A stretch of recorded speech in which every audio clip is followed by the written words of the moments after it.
বন্ধুরা, আশা করি সবাই ভালো আছেন। আমার যে রেসিপি দেখেন সবাই ভালোই আছেন, আমি ভালোই আছি। আমি আজকে একটা স্বাধীনতা দিবস উপলক্ষে একটা রেসিপি করছি, দম কাতলা। তার জন্য আমার নাতি নাতনি বলল, ঠাকুমা, স্বাধীনতা দিবস হিসাবে একটা পতাকা বানিয়ে তুমি রেসিপি ছাড়তে পারবে?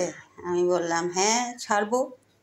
তাহলে তুমি আজকে একটা এমন রেসিপি বানাও, স্বাধীনতা দিবসে তুমি ছাড়বে। আমি তাই জন্য চেষ্টা করছি একটা স্বাধীনতা দিবস উপলক্ষে একটা রেসিপি ছাড়ার জন্য, দম কাতলা। দেখুন, আমি এখানে টমেটো কুচিয়ে নিয়েছি, উপর দিয়ে এই পতাকার রঙের এই কালার দিয়ে দিয়েছি, অরেঞ্জ কালার। মাঝখানে পেঁয়াজ দিয়েছি সাদা, আর নিচে ধনেপাতা আর সবুজ কাঁচা লঙ্কা দিয়েছি। পতাকার কালার আমি বানিয়ে দিয়েছি। এখানে আমি এই যে কাতলা মাছ নিয়েছি, এগুলো নুন হলুদ মাখিয়ে দিয়েছি। আমার এর নিচে দেখুন, এর নিচে আমি এই যে পেঁয়াজ কুচানো আছে, আরও পেঁয়াজ নিয়েছি, 1 চামচ গুঁড়ো হলুদ আছে, 1 চামচ লঙ্কার গুঁড়ো আছে, আর সর্ষের তেল আছে।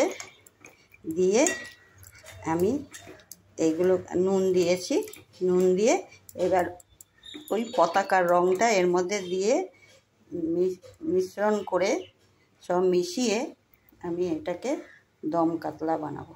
এর মধ্যে আমার একটু লঙ্কার কুচিও আছে, কাঁচা লঙ্কা কুচি, এ দিয়ে সব মাখাবো, মাখিয়ে তারপর বসাবো দমে। আমি সব উপকরণগুলো মাখিয়ে দিয়েছি। এর মধ্যে আমি একটুখানি জল দিয়ে দিলাম, দিয়ে এবার আমি চাপা ঢাকা দিয়ে দেবো এটাকে।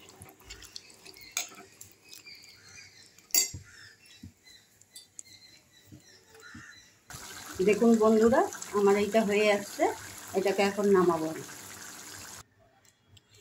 দেখুন আমার স্বাধীনতা দিবস উপলক্ষে রেসিপি দম কাতলা। যার যার ভালো লাগে একটু সাবস্ক্রাইব করে দিবেন, একটু কমেন্ট দিবেন, একটু লাইক করবেন। আপনাদের কাছে একবার অনুরোধ করছি।